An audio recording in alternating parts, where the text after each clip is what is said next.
Hello, I'm William Michael of the Classical Liberal Arts Academy, and in this video I intend to provide students with a walk through the first chapter of the second book of Aristotle's Organon, which is titled On Interpretation.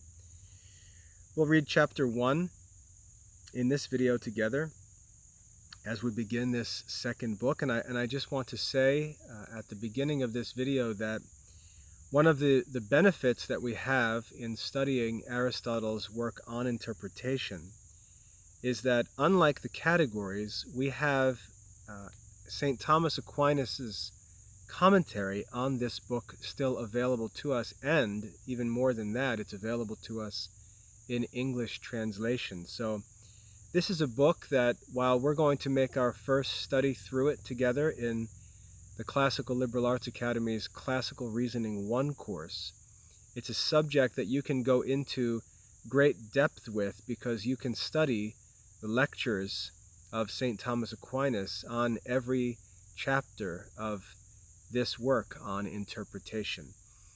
I'll make a link to that commentary available in the description, but I'd just like to make that known before we get started. I'm not going to provide a detailed commentary on our reading. I try to keep each video under 30 minutes, and that usually gets us through the reading with a little bit of commentary, just explaining points that I think would cause students to struggle in their first reading. But if you'd like to go into this in greater detail, the commentaries of St. Thomas are available to us, and I'd encourage you to check them out. So let's read together through chapter 1 of Aristotle's On Interpretation, which, as I said, is the second book of the Organon, which is Aristotle's collection of treatises explaining the science of classical reasoning. On Interpretation, chapter 1. In the first place, it is necessary to determine what noun and verb are, and in the next place, what negation, affirmation, enunciation, and a sentence are. So at the very beginning of this, we see that we see how reasoning ties and is counterpart with the art of grammar. And we also see how the study of grammar assumes that we've already established the art of reasoning, because grammar has to serve the art of reasoning. And you see at the opening of this work on interpretation, Aristotle says, in the first place, it's necessary for us to determine what a noun is, what a verb is, what negation and affirmation and enunciation and a sentence are. Well, these are the subjects of grammar. And one of the problems with modern grammar programs, or with really poorly composed grammar programs, is that the people who compose them don't know and aren't preparing students for the study of classical reasoning. And that's why in the Classical Liberal Arts Academy we make a very big deal about the grammar books we use and how the grammar is taught, because this is the ultimate test of the quality of a grammar program, whether it prepares a student for philosophical study and discussion. And so we're going to set out in this work on interpretation to address these issues, and you can see how this will lead us to then consider the art of grammar. It's necessary to determine what noun and verb are, and in the next place, what negation, affirmation, enunciation, and a sentence are. Those things, therefore, which are in the voice, that is, spoken things, words, those things which exist in the voice, are symbols of passions of the soul. Those things which are in the voice, spoken things, are symbols of passions of the soul. And this idea of passions of the soul is what we would call an idea. We might consider images of the mind, passions of the soul. don't think of passions here as, like anger or some kind of, emotional passion. Passion here has to do with the idea of suffering or the effect of an action.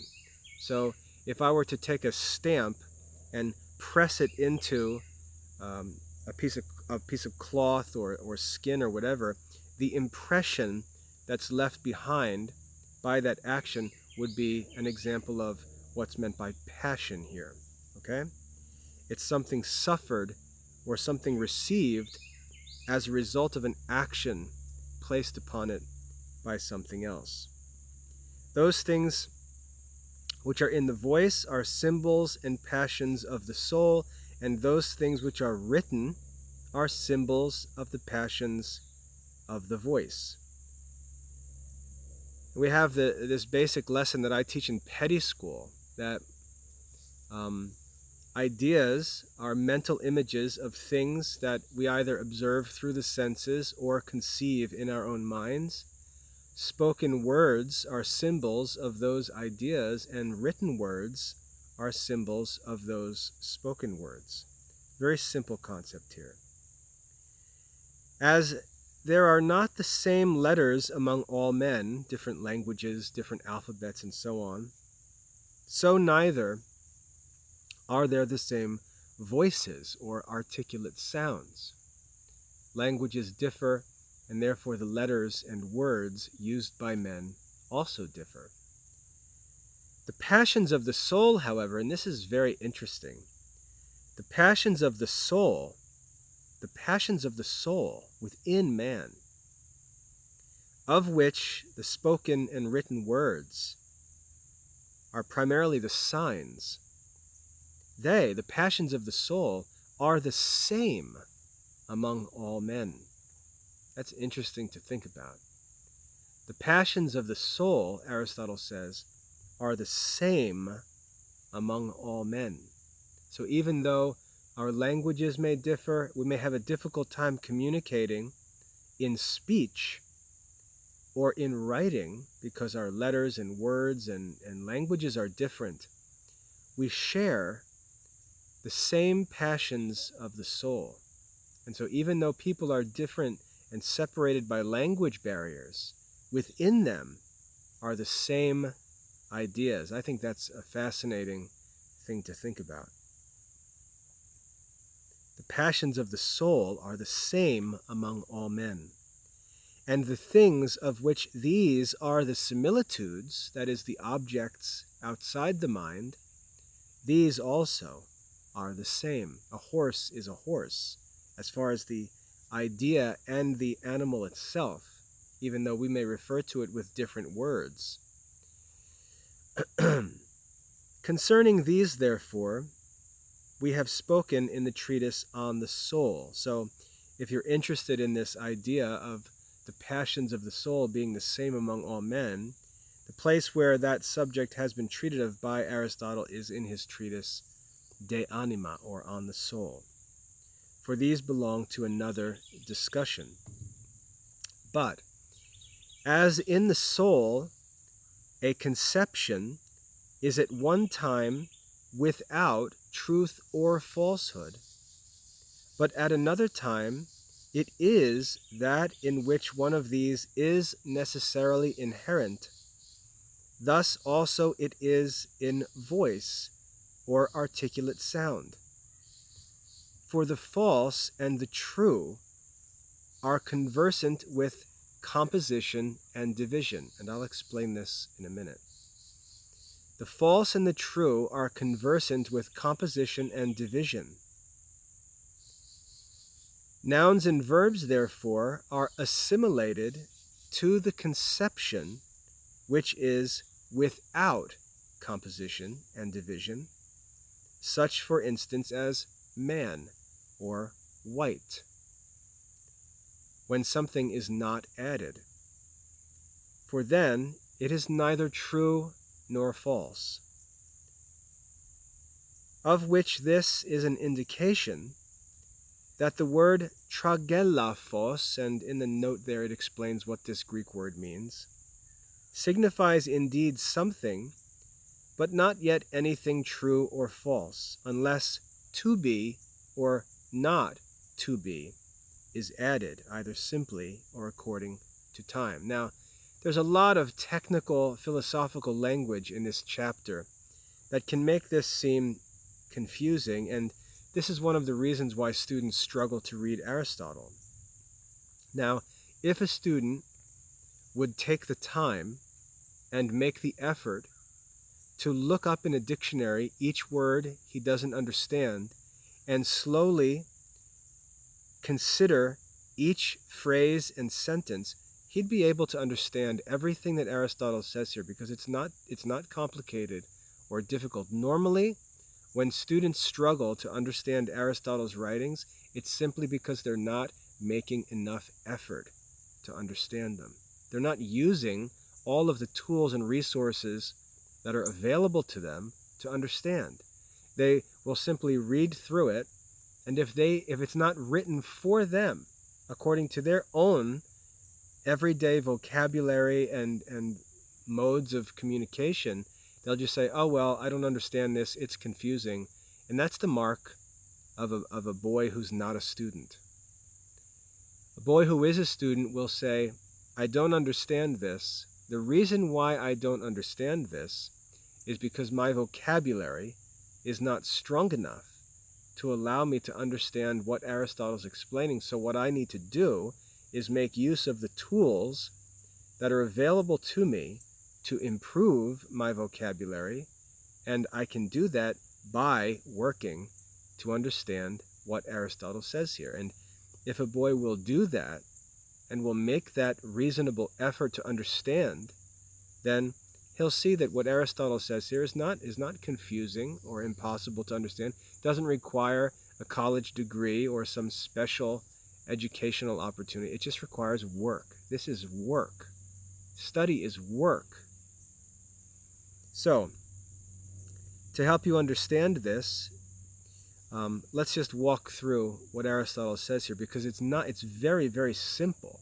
It's just that the language, this Aristotelian language, may be difficult. Remember, this is what Aristotle said in this lesson. He said the words and expressions may be different among men, but the ideas are the same. These ideas are already in your mind. These are simple, common ideas. Aristotle is just expressing them in different ways. And remember, this is an English translation, so there's a little bit of difficulty in the vocabulary. And the translator that I always use, Thomas Taylor, he's very, very careful to translate things so that they reveal to us what Aristotle is actually saying. He doesn't just explain them away in his own words. And so if Aristotle's language is a little more complex or difficult to understand, you'll find that the translation follows that complexity and is also difficult to understand. It just requires some work. But let's look at what Aristotle says. First of all, he starts out with this simple explanation that there are objects outside the mind, right? There are physical, sensible objects around us in the world. There are also things we conceive of within our own minds. And these things produce impressions on our soul through the senses, sort of like how, well, at least when I was younger, not so much now in the digital age, but when I was younger, it was very clear how photographs worked, that light flashed, and the reflection of the light on an object created an impression on a piece of film. And the light would basically create an image on the film, and that's why it's called a photograph. It means a light image, an image produced by light. And so the impression on the film is similar to the ideas in our minds or the passions of our souls. Our senses receive all these different bits of information, sounds, smells, tastes, feelings, sights, and so on. And these things are impressed upon our minds, and they create ideas, passions of the soul. And then if we wish to communicate and share these passions of the soul, we do so by means of words. We give names to these passions, to these ideas. We give names to them, and we then attempt to communicate by means of those names. When we want to communicate with someone else, we have to consider what names they know, what ideas they possess, and whether this idea that I want to communicate already exists in the mind of someone else, and whether he already has a word that refers to it. And that's the challenge of communication. And so it's difficult to communicate because we have to match words to ideas, and if the ideas and words differ from one person to another, the images in the minds differ, and that creates ambiguity or confusion. And so the objects make impressions on our minds, and we communicate those passions of the soul by means of words. And there are two kinds of words. There are those words which belong to the voice or exist in the voice, spoken words. Spoken words are symbols of the passions of the soul.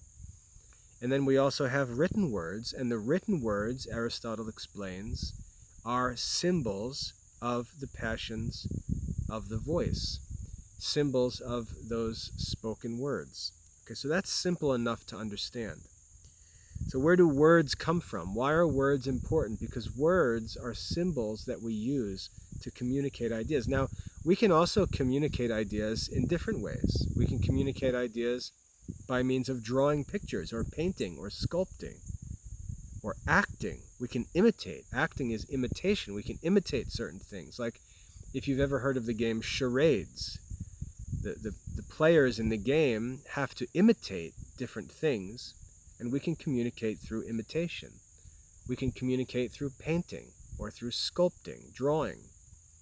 We can share ideas like that. Now, when we look back in ancient times, we see hieroglyphics and different kinds of writing and languages that existed in the ancient world that did rely on images, on pictures.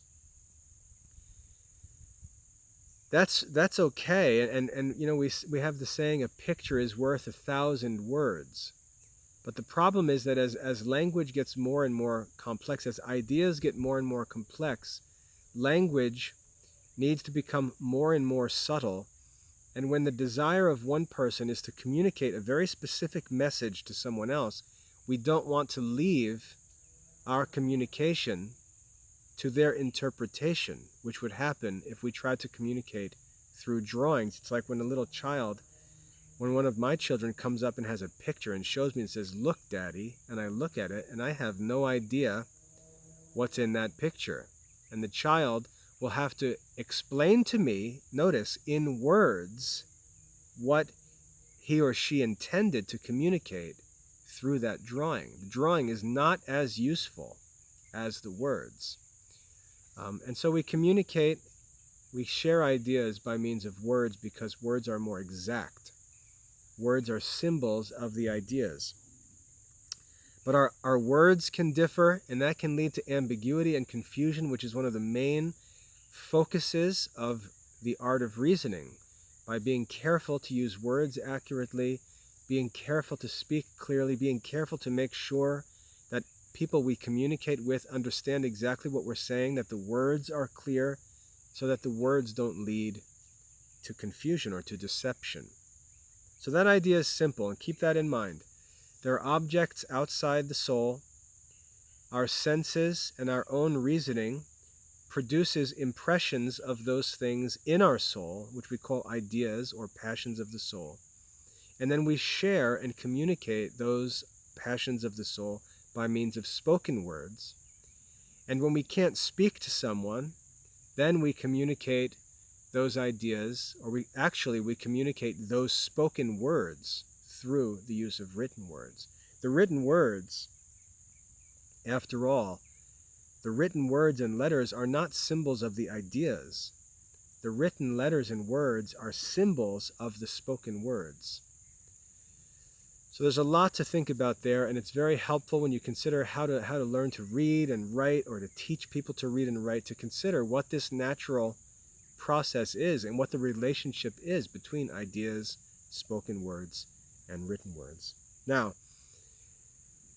once we get past that, we have this knowledge of words, and what Aristotle explains to us is that it's possible for words, it's possible for words to exist in our minds and to not be true or false. So, for example, he gives this word tragelaphos, which is just a Greek vocabulary word, but I can give you any. I can name tree, sun, flower, pasture, horse, whatever. These words can exist, and we can hear them. These ideas, these individual, separate ideas can exist. We can think about them, but there's no truth or falsehood to any of these words. There's no truth or falsehoods to a simple phrase. There's no truth or falsehood because, Aristotle explains here, in order for something to become true or false, some connection or some division must be made. I think he says composition and division. The false and the true are conversant with composition and division. The phrase conversant with means they have to do with. The false and the true are conversant with composition and division. And what that means is that when ideas are joined, then the expression can become true or false, whether the joining of them is true or false. And division means to say that they are not joined, to divide them, to separate them, and that division can be true or false. So the ideas themselves or individual words or even phrases do not necessarily have any truth or falsehood to them. But when we begin joining ideas together, both in our minds and in speaking or writing, then truth or falsehood necessarily arises. So for example, if I were to identify sky as a separated idea, and if I were to identify the idea of the color blue, so I have blue and I have sky, but if I join them together and I say the sky is blue, this composition produces truth. The sky is blue, and everyone who understands the meaning of those words will agree that that composition, that sentence or proposition, as we're going to learn later, that is true. If I were to say the sky is not blue, that is, if I were to make a division between these two ideas, a division between sky and blue, and say the sky is not blue, that would be false. And falsehood would arise from that division of these two ideas, which are in fact to be composed or joined together. So as our minds put ideas together, and this is called the process of judgment, as our minds put ideas together or separate ideas by saying that a thing is another or is not another, that's why he says to be or not to be, that is what leads to the production of truthhood or falsehood within our souls and in our speech, in our writing, and so on. Nouns and verbs, therefore, nouns and verbs, because all nouns and verbs are separated ideas. They're words that refer to separated ideas. They are assimilated to the conception which is without composition and division. That is, they're two separate ideas. Nouns and verbs are simply names for individual disconnected ideas, simple ideas. Therefore, there can be no truth or falsehood to a noun or a verb. And then he gives that example of tragelaphos, which I said is just an example of an idea. It says that word signifies something, but not yet anything true or false, unless to be or not to be, that is, unless some form of the verb to be or not to be is added to join or disjoin it with something else. And then he concludes with either simply, that is, in the present tense, in a simple expression, is or is not, or according to time, that is, with some tense expressed with a verb that adds another dimension to the expression and raises an issue of truth or falsehood.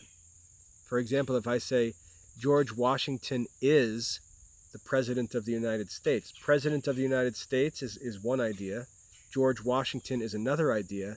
When I join them together with a simple verb, George Washington is the President of the United States, that's a falsehood. But if I change the tense of the verb to say George Washington was the President of the United States, I now have joined them in a way that's true. And that's what it means to join them according to time. All right, so there are some challenging ideas there in that first chapter, some challenging expressions Aristotle uses, but that's the work that you need to do as a student. There's nothing in there that's complicated. There's nothing in there that you can't understand, but it takes some work, and that work is the work of study. So I hope that's a helpful walk through this first chapter in Aristotle's On Interpretation. We'll continue this book as we work to finish up the Academy's Classical Reasoning 1 course. And don't forget, I told you earlier that St. Thomas Aquinas' commentary in English translation is available for this book. And as you get through this book, I don't recommend you start going through that so that it takes up your time and distracts you from just getting through your first reading. But after you've gone through this course and gone through this first reading, I think you'll enjoy going back and working through St. Thomas's commentary and getting deeper into Aristotle's rational philosophy and seeing how it relates to the Catholic faith. So I hope that's a helpful walk through chapter 1 of book 3. Now it's time for you to study this chapter for mastery. God bless your studies.